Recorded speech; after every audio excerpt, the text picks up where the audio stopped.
Hello, everybody. This is our second lecture of week two, and we just looked at beauty, why beauty is such a problem in modern and contemporary art. And hopefully, this lecture will help us to understand why shock and horror are more readily available in modern and contemporary art. And before we go, I wanted to show you this.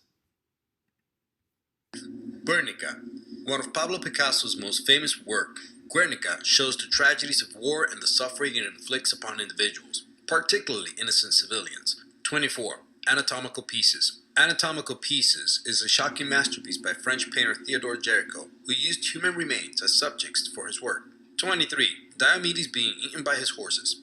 Diomedes being eaten by his horses is a watercolor painting by French symbolist painter Gustave Moreau that depicts the dramatic climax from the eighth labor of Hercules, who was ordered to capture the four flesh-eating horses belonging to King Diomedes. Hercules killed the king in battle and fed his body to the horses. 22.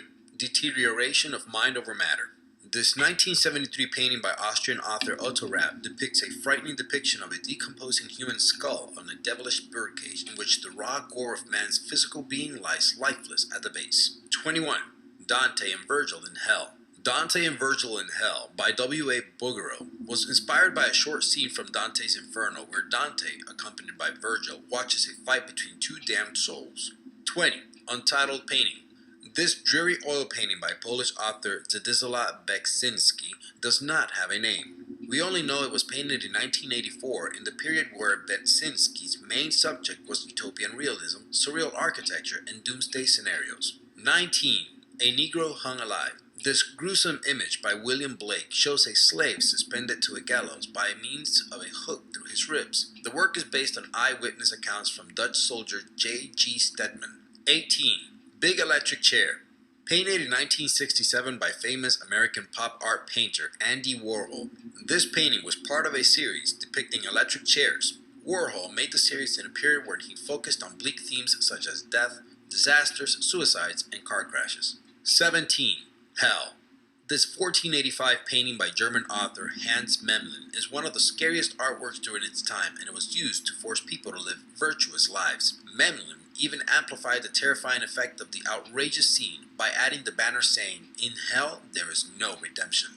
16. The Water Ghost. Artist Alfred Cuban is considered an important representative of symbolism and expressionism and is noted for dark, spectral, symbolic fantasies. The Water Ghost is one of such works, depicting torment and impending doom at sea. 15. Study after Velázquez's portrait of Pope Innocent X. One of Francis Bacon's most famous paintings was completed in 1953. The work is one of a series of over 45 variants of the Velázquez painting which Bacon executed throughout the 1950s and early 1960s. In Bacon's version, the Pope is depicted screaming with sinister drapes on a dark, blurry background. 14. Necronom 4. This frightening creation from renowned artist Hans Rudolf Geiger was the inspiration for the creatures in the Alien movie. Geiger suffered from night terrors, and his paintings are all to some extent inspired by his experiences with a sleep disorder. 13. The Temptation of St. Anthony. The Temptation of St. Anthony was an inspiration for numerous paintings, including Hieronymus Bosch, Paul Cézanne, and even Salvador Dalí. But Matthias Grunwald's oil-on-wood version of the theme is one of the most impressive and intense. 12. The Flaying of Marsyas. Painted by the Italian Renaissance artist Titian, the Flaying of Marsyas is currently housed in the National Museum in Kromritz, Czech Republic. The artwork depicts the crude scene from Greek mythology where Sinus Marsyas is being flayed for daring to defy the god Apollo. 11. The Scream. The Scream is a series of expressionist paintings and prints by Norwegian artist Edvard Munch that show an agonized figure against a blood-colored sky. Though bizarre in appearance, The Scream was originally inspired by an evening walk in which Munch witnessed a blood-red setting sun while perceiving a sense in which nature was screaming. 10. Gallowgate Lard. This thick oil painting by Scottish author Ken Curry is supposed to be his self-portrait. Curry specialized in grim, socio-realistic subjects and depicted the bleak urban life of the Scottish working class. 9. Saturn Devouring His Son. One of the most famous and disturbing works by Spanish artist Francisco Goya was actually painted on his house wall between 1820 and 1823. Saturn Devouring His Son was based on the Greek myth of the Titan Cronus, Romanized to Saturn, who feared that he would be overthrown by one of his children. His solution was to eat each one upon their birth. 8. Death and the Miser. Currently housed in the National Gallery of Art in Washington, D.C., Death and the Miser by Hieronymus Bosch is a chilling example of a memento mori, Latin for remember that you will die. This type of art reminded the viewer of the certainty of death and the vanity of earthly life. 7. The Flaying of the Corrupt Judge Susanna.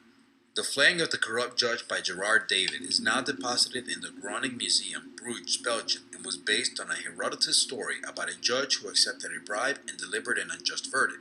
As punishment, the king had him flayed alive. 6. Judith beheading Holofernes. The beheading of Holofernes was depicted by artists such as Donatello, Sandro Botticelli, Giorgione Gentileschi, Lucas Cranach the Elder, and many others. However, Caravaggio's 1599 painting highlights the moment of greatest dramatic impact, the moment of the decapitation itself. 5. The Nightmare.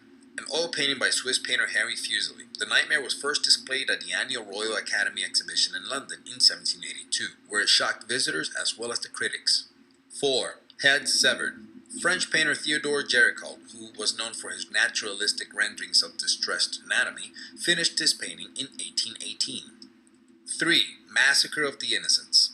The intense piece of art by Peter Paul Rubens, consisting of two paintings and completed in 1612, is thought to have been influenced by famous Italian painter Caravaggio. 2. Figure with Meat. Francis Bacon finished this painting in 1954. He based the painting on Velázquez's portrait of Pope Innocent X, but made the Pope look like a gruesome figure. He even amplified the terrifying effect by adding two bisected halves of a cow. And 1. The Disaster of War. The Disasters of War is a series of 82 prints created by Spanish painter Francisco Goya between 1810 and 1820. Goya was deeply affected by the conflicts between Spain and Napoleon's French Empire and decided to express the war atrocities through these prints. Okay, well, I hope that set the mood. There's so many more, of course. And what we're going to discover together is the notion of abjection. I want to focus on it for a short while because it's super important to our conception of contemporary art, especially today and in your practice too. So first of all, the reading that's essential in this context is certainly Julia Kristeva's Power of Horrors. And abjection is something that exceeds the notion of horror itself. In fact, we could try to define it as this. According to Julia Kristeva in Powers of Horror, the abject refers to the human reaction, horror, vomit, to a threatened breakdown in meaning caused by the loss of the distinction between subject and object or between self and other. The primary example for what causes such a reaction is the corpse, which automatically reminds us of our own materiality and death, we could act. However, other items can elicit the same reaction. The open wound, feces, sewage, even the skin that forms on the surface of warm milk.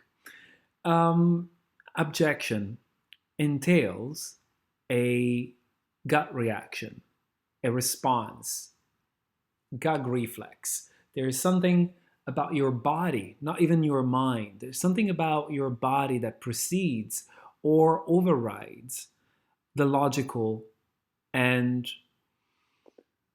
the cognition. Something happens so quickly that your body responds to the sight of something even before your mind has processed the sight. And there are different reasons why this might be happening depending on the subject that's being looked at. But one of the reasons why abjection takes place has to do with the violation of the desire for the clean and proper, a general fear of contamination caused by something, a general loss of order, the transgression of boundaries and limitations of selfhood, and physical wasting,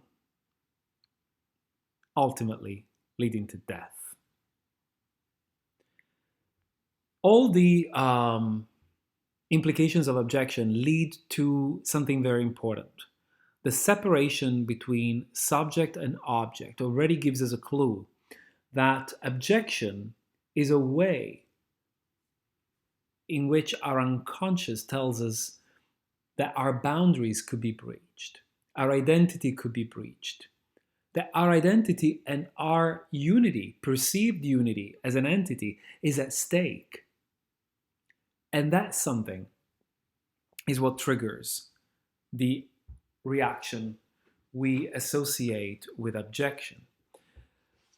So, abjection is a very important tool in art because it can be triggered in order to make us aware of who we are. It can be staged to let us know that we are somebody we couldn't even imagine. A reaction to something new that we haven't experienced, and then followed by the question, why am I reacting to this the way I am? Meret Oppenheim in 1936 made this interesting, intriguing, surrealist, uncanny object. As you can see, it's a cup and saucer covered in fur. And it has a different impact on different people. Some people find it absolutely revolting. Others can just look at it in amusement. That's also like beauty as a subjective quality. Abjection carries a subjective quality. Like beauty, abjection can be also encoded in us. Think about the revulsion we have, or some of us have. I personally don't. I love insects, but I know people who just jump feet away from the sight of a cockroach or another, or a caterpillar. Even it doesn't have to be something that an insect that we associate with dirt, like a cockroach. In this case, what Meret Oppenheim plays with is a play of surfaces. Think about the surface of the cup and saucer and how smooth they are. They're smooth and polished because they're meant to receive liquid that we're meant to drink. And the same, with the fur covering, coating the smooth material of the cup and saucer, what we have is an insertion of animality. That's fur coming from an animal, covering the rationality, purity, and cleanliness of a man made material that would have eventually come into contact with our mouths. So that is the chain of thinking, the chain of inference that leads us to react to the sight of a cup and saucer covered in fur. We don't even get to break it down to that point until we get a sense of disgust running through us. There's not enough time, it's immediate. So, what does our general reaction to Meret Oppenheim suggest about us? Is it the atavic fear of becoming animals or being animals? Losing our rationality, losing our elevation as human beings that triggers a gag reflex or an intense sense of disgust. Can you imagine pouring tea into the cup and then stirring it with the saucer and then bringing that saucer into your mouth? The feeling of the hair on your lips wet. You can think about other examples entailing abjection. Abjection just lurks everywhere your boundaries the boundaries of your identity and the definition of who you are breached. And sometimes that can happen in one of the most unexpected of places. We also talked about the idea of destruction and the loss of order. So paintings like Guernica by Picasso might evoke a sense of horror that's strong enough to some and that which induces a different sense of abjection. This is not the revulsion that leads to a gag reflex, but it's the morality distinction between what is right and what is wrong, and the suffering that comes with the realization that you might stand on one side or another of the equation. That's also what horror images are about, the idea that they take us to a dark place, the opposite of beauty perhaps, as considered in a classical term, and they make us consider aspects of ourselves we don't like to think about very often. This is a work by this painting by Francis Bacon, one of the most exciting artists of the last century. He's it was a homosexual artist who was kicked out of his home by his father, who found him wearing his mother's clothes and pearls one day, and that set off this journey on the search for happiness that really kind of constantly eluded him. In the process, Francis Bacon reinvented painting and found ways in which to represent the representable, which is intensity. Imagine what a task that is to set yourself. The idea of looking for something to represent that really doesn't have a visual representation in life, and to also represent the representable in a way that uses certain reference points from classical art and reinvents them through the reconfiguration of imagery that's borrowed from art itself, but also magazines and newspapers. In this case, Francis Bacon borrowed a painting by Diego Velázquez. It's the portrait of Innocent X. The figure that we see screaming right there is Francis Bacon take. The take of Francis Bacon's Pope comes from an anecdote. Apparently, Innocent X wasn't very happy with this painting, and he told Velázquez once he saw it finished that he sort of betrayed a little bit his inner turmoil, and that he revealed too much of who he really was. So Francis Bacon takes this comment and the painting itself to its ultimate conclusion, and the idea of the scream. Think about the scream as an essence, an entity in itself. It's the collapse, the crumbling of language. We scream when something happens far too fast for our brain to process the events and we can't articulate it into words. Articulating something into words means to wrap your mind around it, means to process it one way or another, means to understand it and rationalize it. The scream is the rapture, is the moment in which reality has thrown us so far out from our reference points that all we can do is emit a sound. And in this conception, Francis Bacon looks at the sound, the crumbling of language, as a connection with animality. Hence the carcasses that you see behind the Pope. They're a reminder that behind the structural, political, cultural facades we impose upon ourselves, we're all animals after all. And therefore, we are prone to vulnerability. We're prone to our instincts and desires taking over and destroying that facade itself. So you can also see that Francis Bacon puts an arrow there pointing at the carcass. This is something he borrowed from Paul Klee. Paul Klee used to put arrows in his paintings to indicate where we should start reading the narrative of the work. So Francis Bacon really wants us to start from the meat and the idea that we're all flesh. He did say once that upon entering a butcher's shop, it's surprising that it shouldn't be human carcasses hanging from the hooks because of the similarity between the two. This reconciliation with the animal within us and the acknowledgement that we're animal is at the forefront of Francis Bacon's mind and the idea of what painting should try to capture. You can also see these white lines outlining a box. I'm going to indicate them to you here with my cursor. Now, this box is a cage. It's a structure that keeps us constrained, and Francis Bacon paints it in different ways in different works of art in order to delimit the pressure that we constantly endure in society. Remember, we started at the beginning of this lecture to think about ourselves, subject and object, and who we are is not simply defined by who we bodily or physically are, or our identity, our race, and our color, but it's also defined by the expectations of society, the constrictions of society itself. And abjection, or our horror and disgust, can also emerge from the transgression of that pressure, the non-compliance with that pressure. And I also wanted to show you this work by Kiki Smith called Peabody.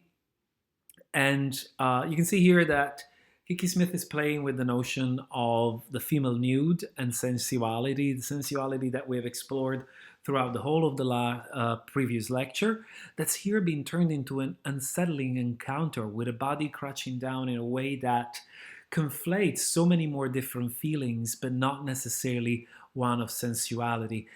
It's a work of art that also negotiates, invites a negotiation of power. Who are we infringing upon the privacy of this female body, or are we being confronted by the power of this body breaking the rules and infringing the idea of what's normal, what's elevated, and what's respectable as societal behavior. And since we are on the subject of urine, which is quite a big subject in art, I wanted to play you this.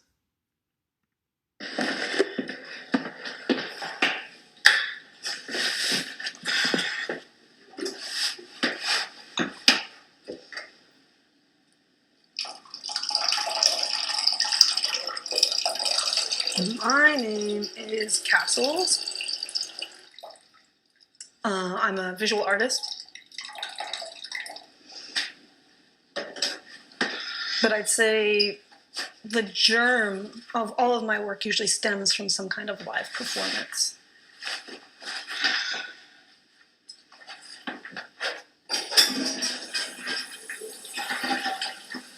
But for this piece, it's more of a durational performance. I've been doing this particular piece since February 23rd of this year. So we're coming up close to a 200-day mark. And that date is significant because it is the date that he who shall not be named rescinded an Obama-era order that allowed trans teenagers to piss in their bathroom of choice versus the gender that was assigned to them at birth. I have been filling about 4 liters a day, so close to a gallon.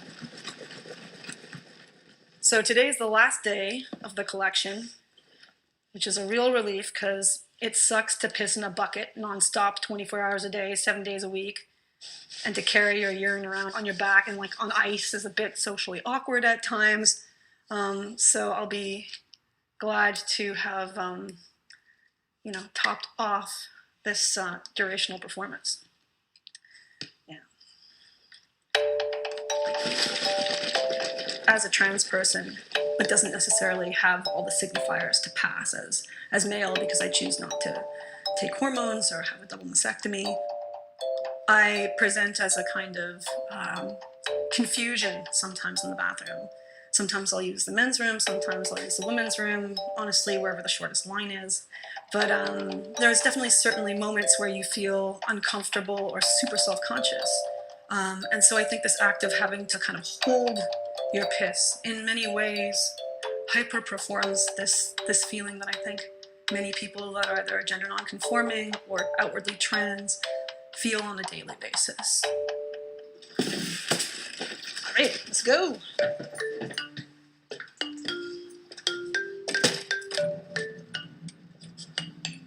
My wife very reasonably put a limit on the amount of fridges I could keep at the apartment.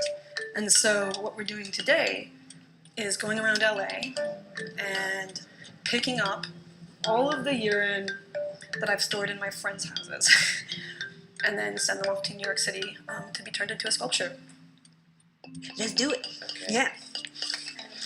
This is like the very first bottle. These are dark, yeah. Not too bad though. We're unloading your archive. Hi, Amelia. Hey. So it's on the move. It's on the move. Unair conditioned. There's like a possibility of having like a disgusting black cube, but that's kind of cool as well. Cool. Yeah. Or multicolored. Yeah, multicolored, layered like a cocktail. It's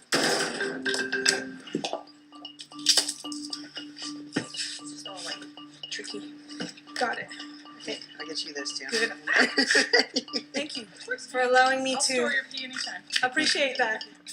Perfect fit. Okay. Right on.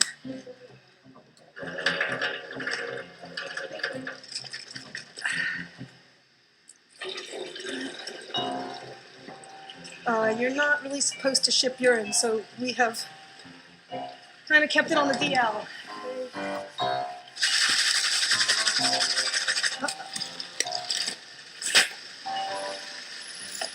What kind of liquid is it?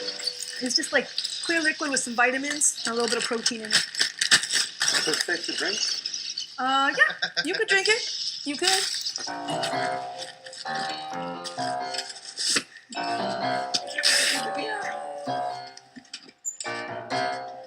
They look so small. They really do. How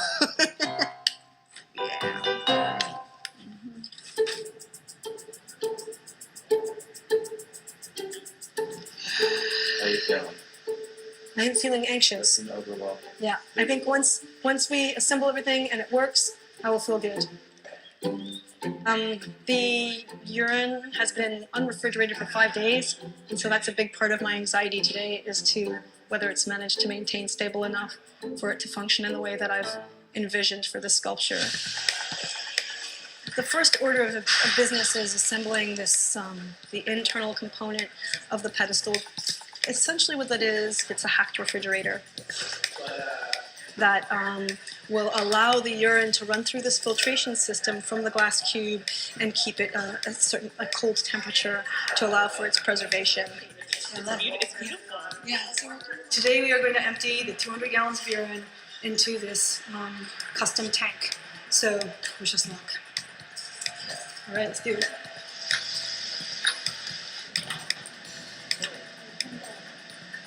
Here we go. Ready? I want it to glow golden. It's a nice color. Praise God! On some level, this is a way of asking the question, whose lives are deemed worthy and whose are disposable, whose do you flush? There is this completely sort of wild card aspect to the piece. Urine has never been preserved for this long, as far as I know, ever. And so, working with a biochemist, proteins can unravel, bacteria can grow. It's been really crazy, and a lot crazier than I had anticipated. And so to see this tank finally manifest is a tremendous relief. This is not a choice. The audio that I used, this 4-channel surround sound of all the different testimonies from the ACLU versus the Virginia School Board. My son, Gavin Elliott Grimm, The testimony of Gavin Grimm. bravest, It is about fear strongest kid of a body that people don't understand. Everyone here that's spoken about me so hard and referred to me as a girl. This is the first mistake, seeing as I very simply am not a girl. I understand that it might be hard for some of you to look past biology and Let's put this out there. Y or XX. My dream, if there's any rich collectors out there, would be for them to purchase this cube and place it in front of Trump Towers or install it as a new fountain adjacent to the White House property, perhaps. As judgment on transgender, what a person claims to be. Is it a success? Depends how you evaluate success. My issue. I feel like I've done my personal best. If it resonates, if it communicates, and if it moves people, that's the real success. I'm just a human. I'm just a girl. Please consider my rights when you make your decision. Thank you very much. Thank you.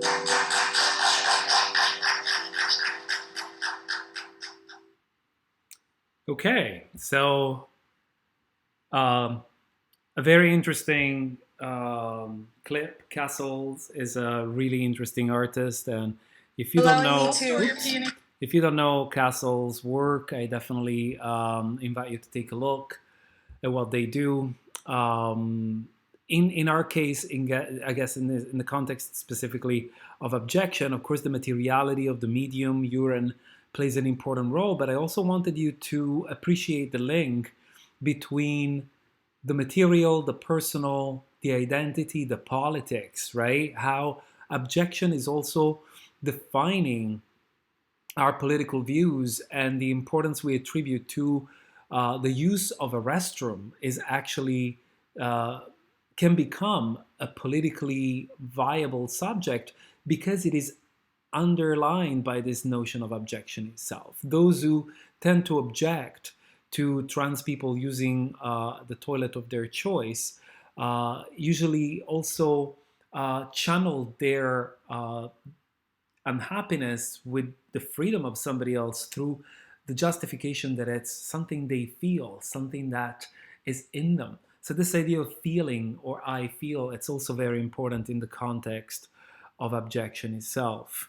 And of course, there's the challenge of the work of art in this case.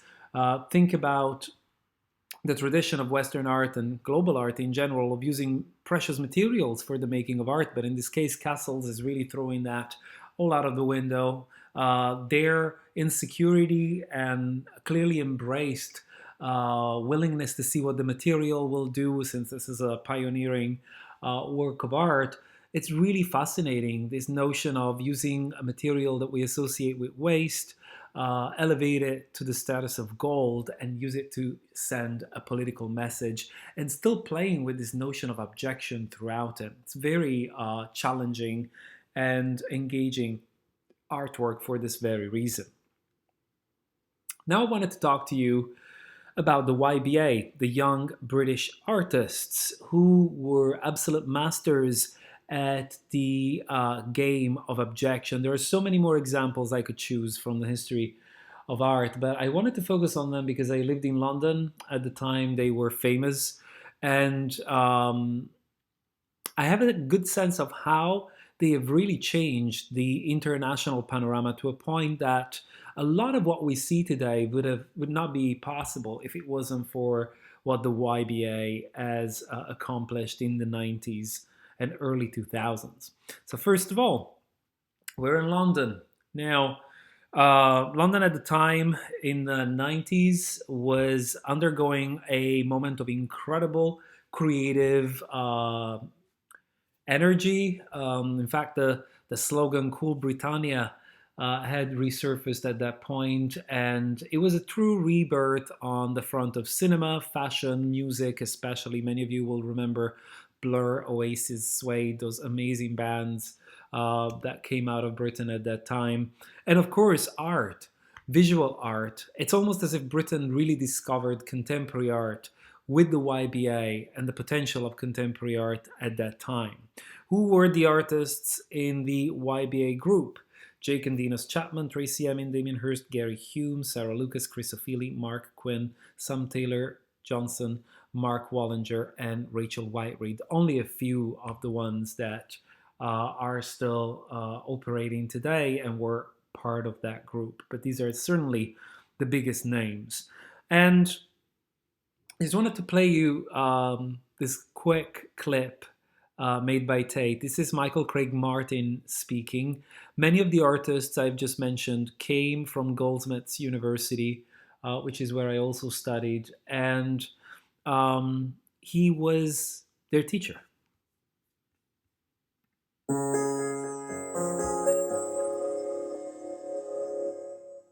Somewhere in my thoughts about Damien, I always think of the dot paintings as the beginning. Who would have thought that years later there'd be over 1,000 of them and that they would be all over the world and everybody would recognize them?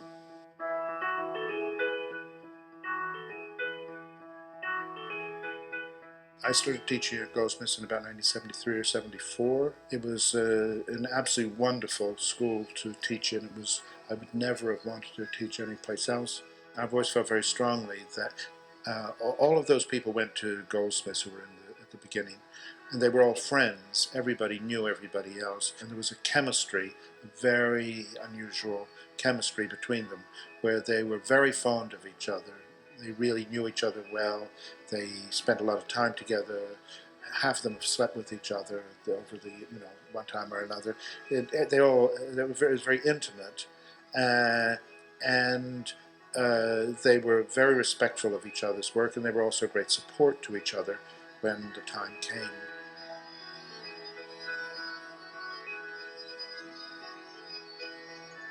Damien curated Frieze in 1988. He was a second-year undergraduate student at Goldsmiths. And when Frieze was over, he went back to Goldsmiths to finish his third year, and the first 4 medicine cabinets were his degree show. So still in his student years, he did both the first dot paintings and the first medicine cabinets. This was really the first signal about something different about Damien, something much bigger in the range of his concerns. Yes, this is a very extraordinary work. 1,000 Years, which Damien did in the early 90s. It remains for me the most important, most extraordinary work that Damien ever did. You have the entire cycle of life. You have feeding, birth, reproduction, death. And you have it in a continuous cycle in these two cubes of the flies being born, struggling for existence, and then being electrocuted on the insect electrocuted. I mean, it's very unusual for a young person. Most people in their 20s are not obsessed with the idea of the cycle of life and the process of living and dying. And every time I see it shown, I think it's as moving and extraordinary as I did the first time.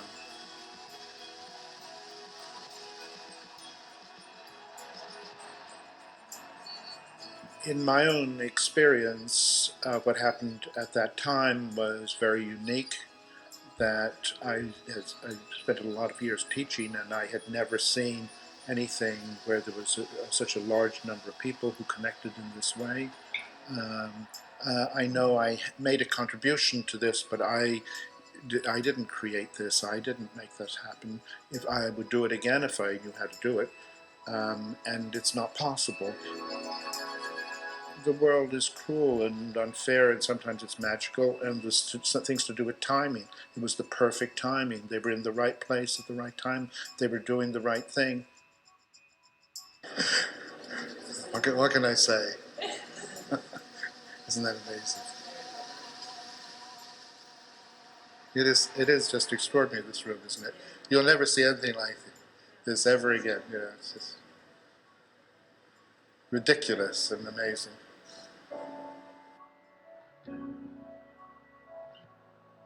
So I wanted to show you a piece from the YBA by Matt Collishaw that caused a lot of controversy. Again, the YBA was all about attracting attention. And of course, some critics said, well, that's all that there is. It's a very superficial movement.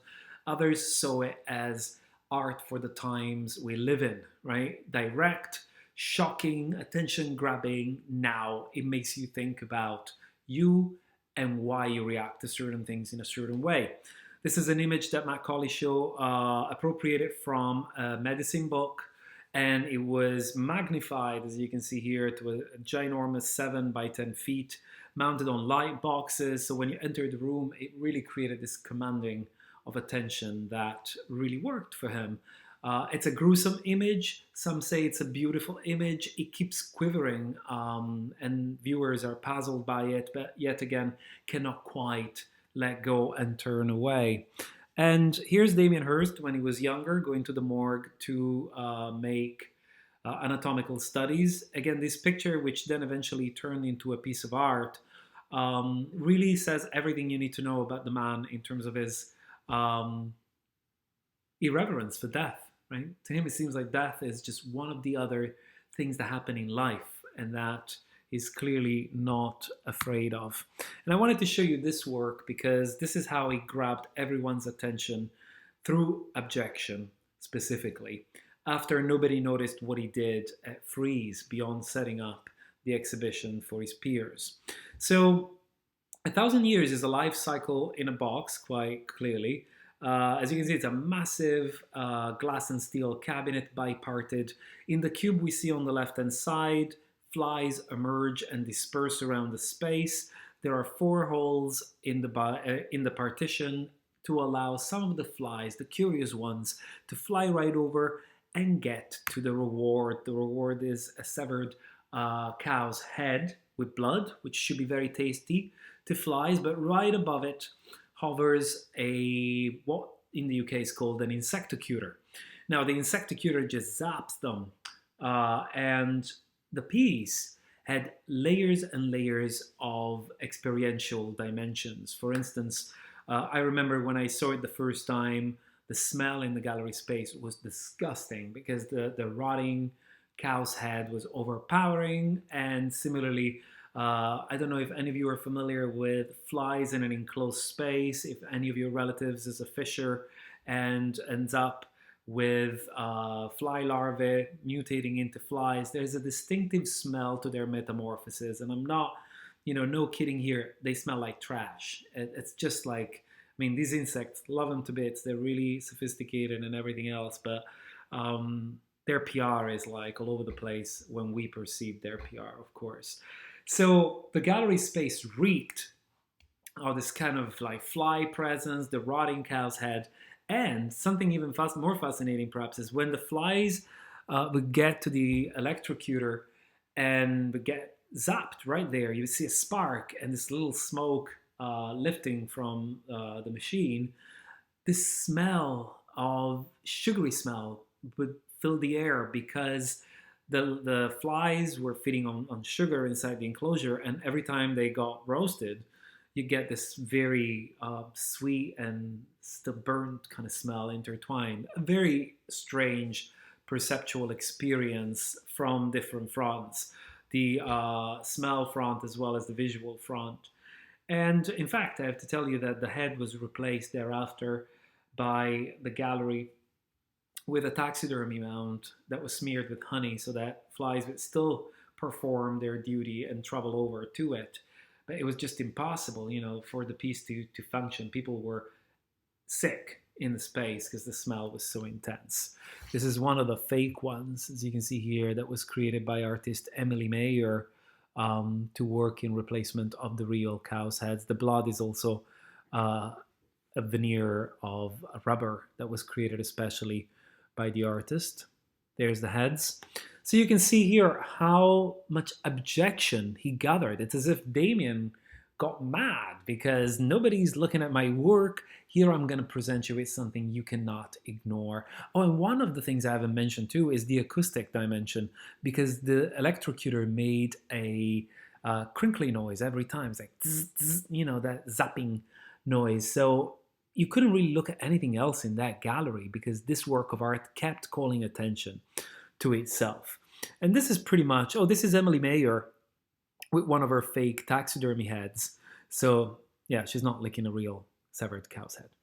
Of course, a few years later, Damien Hirst made The Physical Impossibility of Death in the Mind of Someone Living, drawing popular culture and again, fear and horror into the scene. This is a real shark that was dropped into formaldehyde and secured so to create this kind of encounter that is also visceral and that, according to some specialists, is able to trigger a primordial sense of fear that we as humans are still within, we're still within the range of the possibility of being killed by other animals, even if we've removed ourselves from the food chain. This is the image you would see last if at sea you were met by a shark. So it becomes this implicit conception of death, where of course death is something we cannot conceive. And it's bound to popular culture. So accessibility, this is one of the things that the YBA did really well. Because of the play on abjection, because of the button-pushing techniques that they mobilized, you didn't really need to read, you didn't really need to be cultured in art, in the history of art, to engage with these works. And that always turns out to be a winner. Think about pop art and Andy Warhol, for instance. Now, of course, what happens in the UK is that the tabloids started to make fun of the works. Excuse me. And that worked a treat for these works of art. It made them circulate on publications that never would have looked at contemporary art. And this is the big change. The YBA attracted so much attention that people finally started to look and started to take contemporary art seriously. In 1997, the Royal Academy of Arts opened its doors to an iconic exhibition that would change the course of contemporary art. Sensation brought together 100 works from the collection of Charles Saatchi, the patron of a group of artists who famously became known as the YBAs. Jenny Saville confronted the viewer with a frank self-portrait. She peers down past her breasts looking over a sculptural mass of flesh. Swirls of pen map out the topography of her body, as if blueprinted by the plastic surgeon's pen. By capturing the brazen reality of her curves, Salvo shows us the inherent beauty of a body far from the conventional ideal.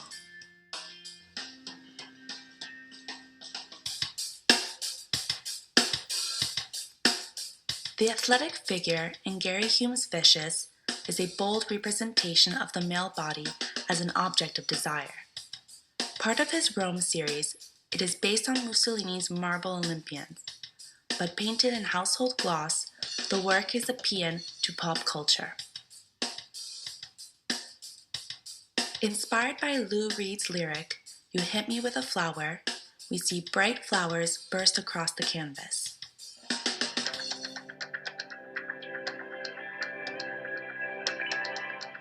Eliciting a rich sensory experience, Chris Ofili's Popcorn Tits is adorned with shards of light, jewel-like dots, and translucent resin. Ingeniously, he yokes together low culture with pornographic images and elephant dung, as though excavating a diamond from the rough. This work is among Ofili's most important early investigations into multiculturalism.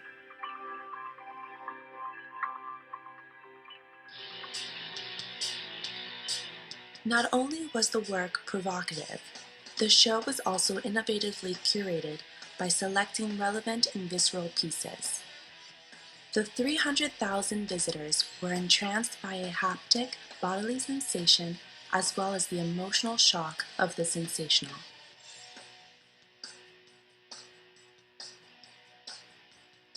Right, so that should give you an idea of what was going on with the YBA, and just wanted to quickly go over some of the works that made the movement's history what it is today and their legacy. Again, causing shock, creating abjection. Tracy Emin, the tent, which unfortunately no longer exists as it was lost during a fire in Saatchi's own art depot. Everyone I Ever Slept With, it's an embroidered piece in which actually who she slept with is not necessarily everyone she slept with in a sexual way, but turns out to be her grandmother and other people that are very dear to her. Again, teasing the audience and sort of shaming them at the same time for assuming that a work of art by a woman like Tracy Emin is so strong and irreverent should always be irreverent itself. This tent was actually about vulnerability and tenderness. And a very famous "My Bed," a pun in itself. I always get irritated by people who say that this is not art. I just can't really understand why people are so quick and feel the need so often to say this is art, this is not art. Anyway, sorry for digressing there, but this is a bed that she actually put in the gallery space. Of course, if you're familiar with the history of art itself and you've understood how Duchamp could turn an everyday object into a work of art, and you follow the history of art from that point until now, you understand why this is actually a massive ready-made in itself. But what's really fascinating is that Tracy Emin really went like past the mark of Duchamp by miles, exposing something very autobiographical about herself. This is her bed. It's not a urinal she purchased in a shop or a bicycle wheel. And it's surrounded by everyday object that really made Tracy Emin's moment and life in a moment of deep depression and loss.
believe how much fuss was made about my bed, No puede creer tanto escándalo y tanto lío que se formó.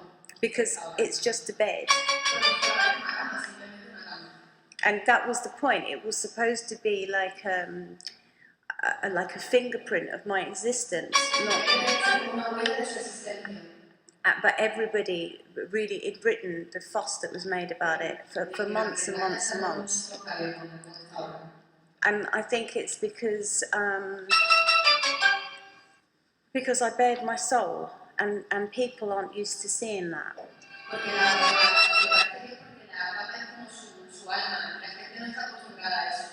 And when the bed was shown in Japan, a year and a half before it was shown in Britain, the Japanese people got very angry about my slippers.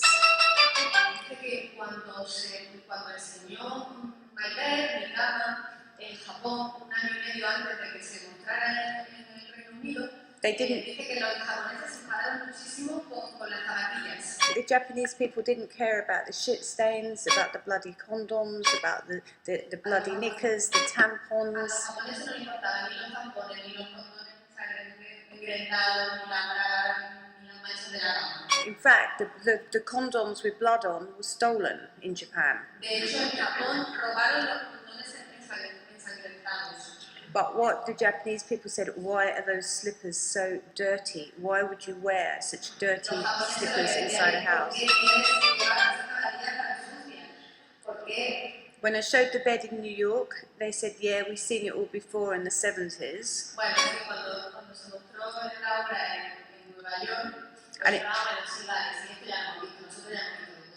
And then when I showed it in London, it went ballistic and crazy and out of control.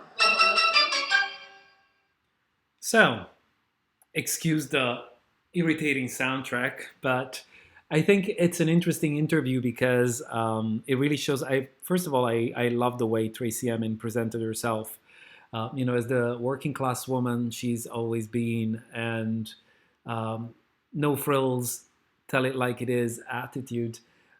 It's interesting how she accounts for the different geographical and social reception of the work itself, and how different cultures respond to different aspects of it. But I think she hits the nail at the very beginning where she says, I bare my soul, and that's what really got people. And all the dirt, the debris, and everything else we see around the bed just really becomes tangential. What I also find interesting about people's response to it, it's the fact that if this were the bed of a man, it would be read completely different. But of course, this is the bed of a woman by implication, because it's Tracy's bed according to the title. And it doesn't match any classical representation of a Venus bed. It doesn't match any idea of sexuality, invitation for a male gaze to titillate. It's actually a bed of trauma. And its real, true essence as such is embedded in these materials, in the substances that litter the bed itself. I also wanted to talk to you about Chris Ofili, super interesting artist in the YBA. Chris Ofili combined his African heritage with pop culture, and you can see here one of the most provocative works of art he created. This is the one work of art that Mayor Rudy Giuliani opposed to when the Sensation exhibition traveled to New York. He threatened to shut down the museum at the time. I think it was MoMA that the exhibition was going to. And it's a Black Mary, which of course, as you know, carries a whole sorts of complications in the history of Christianity and the expectations of many Christians. But what's more fascinating is that this Black Mary is surrounded by what looks like butterflies. However, if you get closer, you will see that these are female bottoms cut out from porn magazines. So could it be that Chris Ofili is playing with the notion of the Immaculate Conception here, and is thinking about notions of the sacred and profane? And to make things even more complicated, he applied here one of his notorious bowls of elephant dung. Now, the elephant dung, which is here positioned in allusion to a breast, is a very important symbol in the iconography of Chris Ofili. And it basically represents the beginning, the circle of life, the cycle of life in Africa. Many seedlings require elephants to eat them and digest them in order to germinate. You have to think about a fruit that goes through the digestive tract of an elephant in an environment that it's otherwise very harsh, hot, and dry, finds moisture that it's needed to wake up the seed. And once it's delivered at the other end, it lands into a beautiful pile of poo that's filled with nutritious material and warmth necessary for the hatching of the seedling. So he looks at this idea of the cycle of life specifically to Africa, and he would source these balls of elephant dung from a local zoo and then turn them into these signifiers in his works. And of course, these attracted a whole load of attention, also because they lend themselves to silly puns, like people paying such and such amount of money for elephant poo. And you can imagine the trick, but you can see here how interesting these works effectively are. I just wanted to play you this clip on this work once again to link the political to the abjection and the material.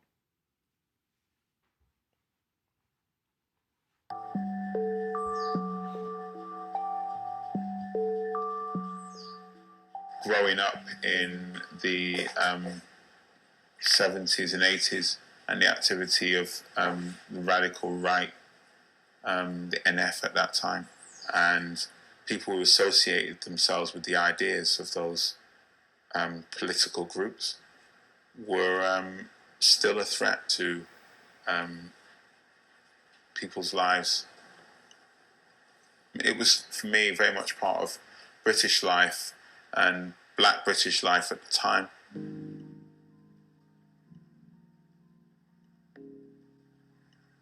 With, say, No Woman, No Cry, where you're attracted to find out what's sitting inside the teardrops. You see the face of Stephen Lawrence with the associations of his brutal killing. There may not have been many images of Doreen Lawrence crying, but for me, that's what I retained at that time, that there were quite strong images of her tears coming down her face, and that there was what I could see on TV, a extremely deeply felt upset at the loss of her son.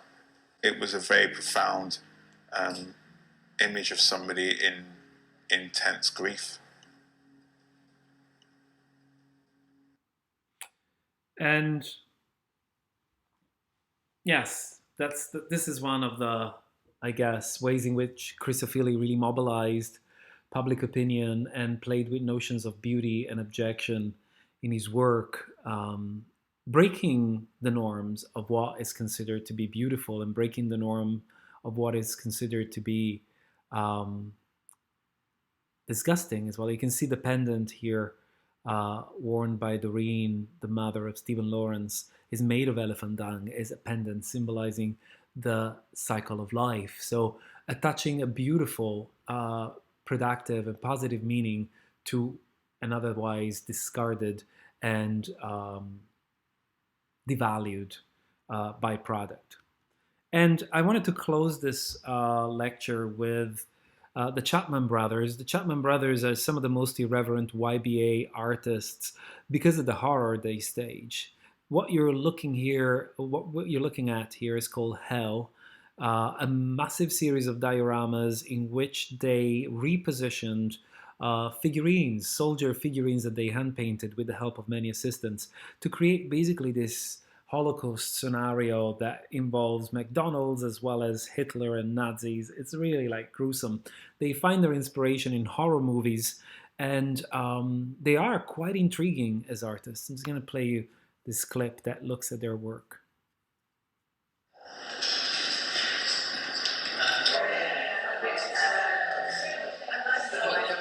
I don't really think that hell is a real thing. Like heaven isn't a real thing. So, I mean, it's hellish for us, given the fact that it takes us a long time to make this stuff. I mean, I think, a lot of people sort of overdo the melodramatic response to the work by suggesting that they think it's appropriate to be shocked by the work, but in actual fact I think the work is more funny than shocking. Part of the problem with art is that it's kind of prejudiced by the presupposition that it serves idealistic principles.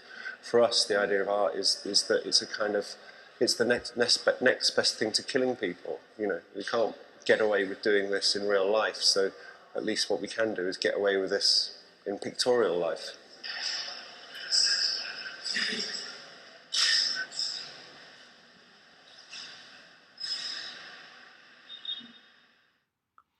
Yes, irreverent, deliberately provocative. Something very interesting about the idea of totally subverting the notion of classical beauty and to provoke people to think about what is it that they find unacceptable or problematic about the representations in their dioramas. What is the point of introducing Ronald McDonald as a